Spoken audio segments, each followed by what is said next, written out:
Hello everybody, MinecraftSss here, and welcome to this tutorial where today I'm going to show you how to make a Minecraft YouTube video thumbnail, as suggested by Blue Fox, one of my viewers. So first off, you will need Photoshop to follow this tutorial exactly, step by step. But if you don't have Photoshop, well, you can also use GIMP or Paint.net. Don't think that you can use Microsoft Paint that comes with Windows, that's rubbish. Use Paint.net or GIMP or the best, Photoshop. So yeah.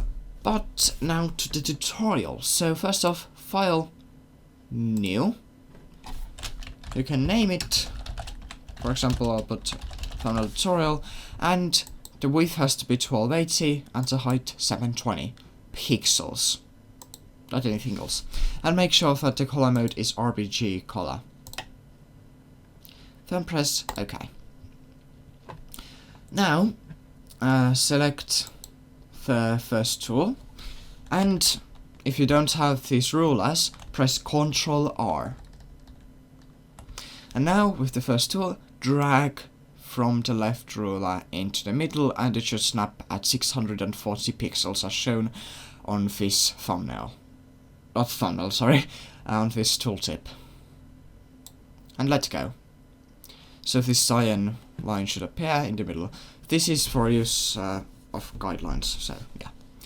Then next, select the text tool and choose the font MinecraftSss that you can find from the description. That's the only link to this font, Minecraft Alternative and MinecraftSss. So yeah, these three fonts I recommend you use. But I'm going to use MinecraftSss for this tutorial. Now, first off, press anywhere on the canvas and just start typing what you want to have on the thumbnail. For example, let's say that this is going to be a thumbnail for a Zelda Adventure Map Let's Play video. So I'll type Zelda Map Let's Play. Like that. And like you can see, I made it be on three different lines. I did that by typing Zelda, pressing normal enter, not numpad enter, that ends the editing mode, but just pressing normal enter, then it goes to the next line, type again, you know, like that. And then you have it. And for you, it might be really small, so to fix that, you just have to click and hold and drag this font size thing over here. And press the first tool, it will automatically save, and drag it into the middle. Now, for you, it might be something like, I don't know, it might be overlapping, they might have like really big gaps in between. To fix that, you should go to Window and enable characters, and that will bring up this window here. And then you can move this one or press auto, but auto doesn't always work, so you should do it manually. And like that. Also with this you can change the, let me see what you can change. You can change the gap. This is not the gap, this is the size of the characters. Basically you can play around with different parameters. With this, you can see the gap of the characters. You can make it smaller, bigger, whatever, like that. And then this is the text we're going to use. Now when you have finished with your text, of course you can play around, do whatever you want, do it your own way, cause, well, you don't want to copy my style exactly, cause, well, that's copying. Even though this is a tutorial, but yeah. Anyways, so next up, right click on the text layer into layers. Right click and press blending options. Now this window should appear. You can use all kinds of different blending options, or layer styles rather, if you, what you want to. You can play around with them, but here are what I use. I use drop shadow. I set the distance to 0 and play around with the size. You can also set the size to pretty small and make it like this. So, but I like to set the size to 0 and have it like that. Then, what else? Gradient overlay. I use this. Like that. You can change different options. I'm not going to go too in depth with this. Then, inner shadow. Distance to 0, and I can play around with the size. And you sometimes use stroke, but not very often, so yeah, like that. So just play around with this and find what you like. Now, like you can see, it is big because people are going to see it like this, or even smaller. So we have to be able to read it, even though it's going to be really small on first screen.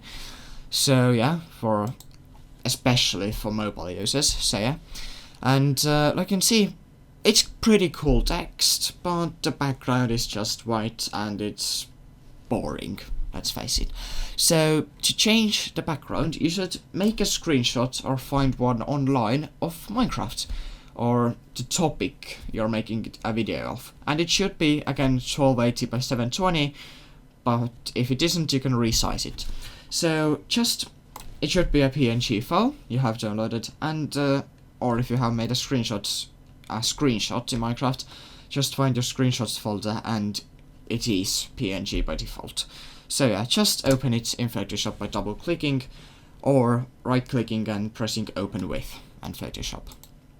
Now it should open as a different file, and this is actually a picture. Small backstory, sorry. This is a picture I tweeted out to Indy Littlewood, also known as Martin, a YouTuber that is part of the Oxcast, and I wrote, you remember this place? Pretty much what I was referring to was the Zelda adventure he did back in the day in 2011, I think. So yeah, it started in March. So yeah.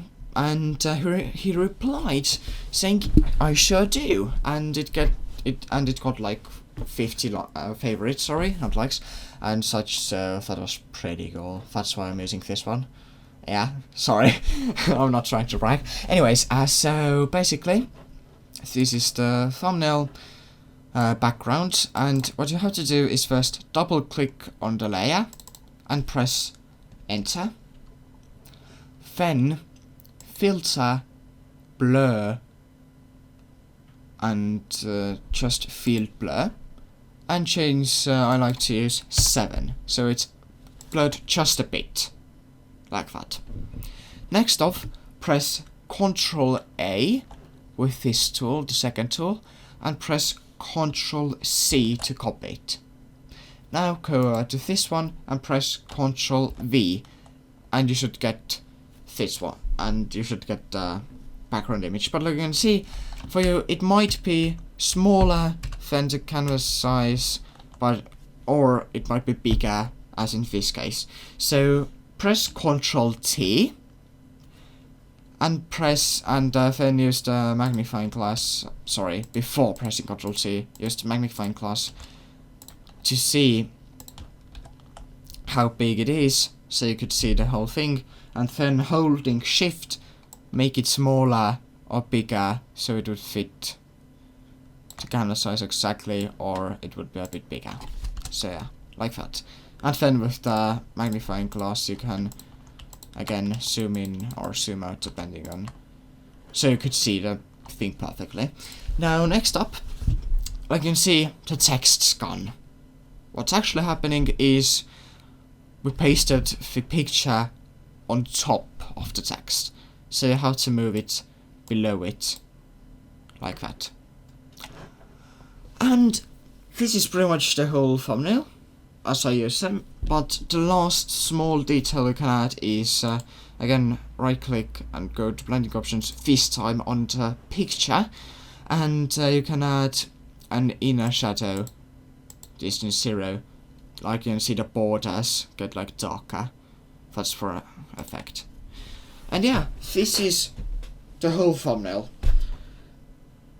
Sometimes if you, for example, have a let's play, like how in this case you can add like, you can add a text episode 1, make it like, I don't know, yellow. Then I'm doing this really quickly just to show it, like what you can do, not exactly teaching you, and like you can make it show like episode 1, like that, really cool. And now let's view it as people would say it on YouTube, this is the size. And it looks pretty good. So yeah, I would click on a video with this thumbnail. It looks awesome. But yeah, then finally I have to save it by going to File, Save As, or just Save, sorry, you don't have to press Save As.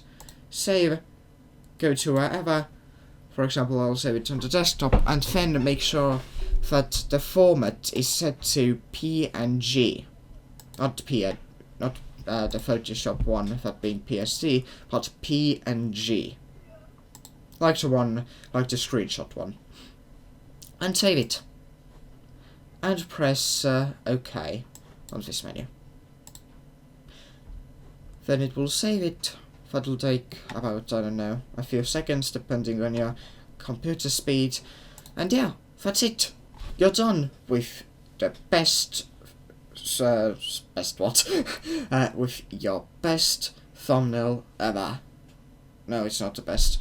Actually, you can do much better, but this is how I do them. Thanks for watching. If you did like this tutorial, hit that like button and subscribe to see me uploading new videos. So, yeah. Sorry if that was a really bad outro. But anyways, yeah, see you next time. Bye.